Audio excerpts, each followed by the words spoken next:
नमस्कार प्रेक्षकांनो, मालिकांची दुनिया या चॅनलमध्ये तुमचे स्वागत आहे.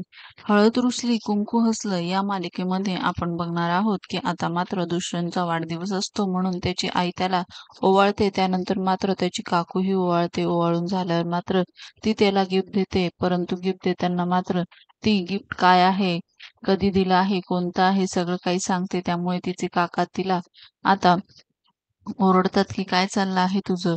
तू सगळं काय सांगते आहे? तेव्हा मात्र ती म्हणते तुम्ही गप्प बसा हो. त्यानंतर आता दुष्यंतच्या काकांनी काकूला ओरडल्यामुळे आता ते म्हणू लागतात हरकत नाही काका, तिने प्रेमाने आणलंय ना, मग कशाला आपण असं बोलायचं. इकडे मात्र आता त्यानंतर काका सुद्धा त्याला गिफ्ट देतात आणि गिफ्ट दिल्यावर मात्र आता काका म्हणतात चांगला सुखी हो, मोठा हो असा आशीर्वाद देतात. कारण दुष्यंत त्यांच्या पाया पडतो. इतक्यात दुष्यंत उठून उभे राहणार तर तेवढ्यात त्याचे वडील त्याच्यासाठी गिफ्ट घेऊन येतात आणि त्यांना बघता जाता दुष्यंतचा राग अजूनच अनावर होतो.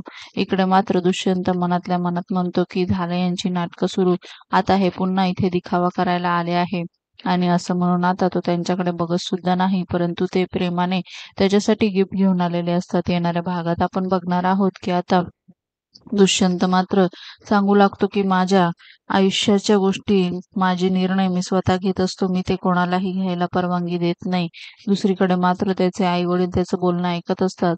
त्यानंतर आता बाहेर पडताना त्याच्या गाडीचं टायर फसतं. त्यामुळे तिथे उभी असलेल्या कृष्णाला तो मदतीचा हात मागतो. तेव्हा मात्र आता चिखलातनं बाहेर काढण्यासाठी चिखलात उतरावं लागतं. असं म्हणत आता कृष्णा मदत करते आणि पुढे म्हणू लागते की तुमची ही गाडी काही उपयोगाची नाही.